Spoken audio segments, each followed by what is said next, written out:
How to completely log out of Alibaba app. Hey everyone, welcome to our channel. Today we're going to learn how we can log out of the Alibaba application. So let's get started with today's video. Now what you have to do is go ahead and then launch the Alibaba application on your device, and you can currently see that I'm logged into my account.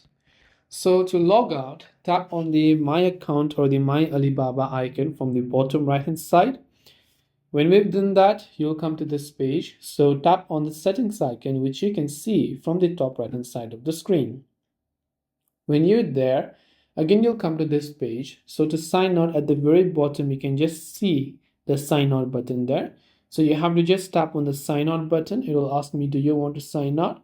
So if it's yes, just hit the yes button, and then you can see we've been successfully signed out of Alibaba. This way we will be able to sign out of Alibaba. I hope the video helped you out, and if you have any questions, feel free to leave them down below.